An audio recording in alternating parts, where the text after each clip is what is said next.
cérémonie du lancement officiel de la visite des parcs nationaux a eu lieu en présence du couple présidentiel, quelques membres du gouvernement présents dans la délégation du chef de l'État et un aéropage de visiteurs new-yorkais invités au Glass House. Cet immeuble en verre qui a eu le privilège d'abriter la rencontre Mike Faye Omar Bongo Ondimba, rencontre au cours de laquelle feu le président Omar Bongo Ondimba décide de la création des parcs nationaux. Ce 8 juin coïncide avec le jour anniversaire de la disparition de notre illustre père de la nation. Pour le chef de l'État Ali Bongo Ondimba, c'est un hommage qui est rendu à feu le président Omar Bongo Ondimba en ce jour commémoratif. Nous avons voulu lancer cette visite, ce site virtuel, donc la visite des parcs nationaux, ce jour commémorant l'anniversaire du décès du président Omar Bongo Ondimba. C'est ici qu'il avait pris la décision à New York donc de créer ces parcs nationaux.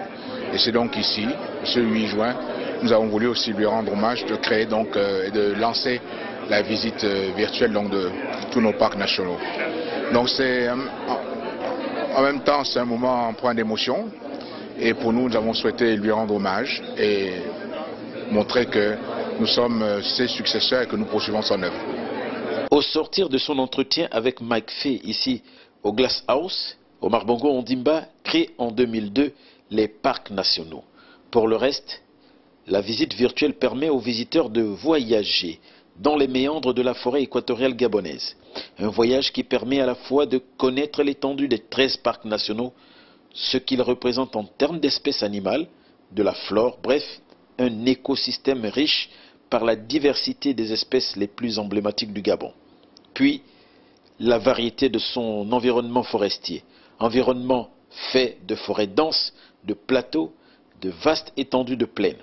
Une biodiversité qui offre l'espoir à l'humanité. Énorme. La beauté du Gabon, c'est incroyable. Et pour les gens aux États-Unis, c'est vraiment une chose unique. On n'a pas cette beauté ici. C'est une chose absolument gabonaise. Et c'est comme a huge discovery. C'est une découverte. Et une découverte, voilà. C'est vraiment incroyable. C'est peu dire. À travers cette visite, fût-elle virtuelle, le chef de l'État gabonais met en exergue un concept qui lui est cher, le partage. Le Gabon souhaite partager son héritage environnemental avec le reste de l'humanité.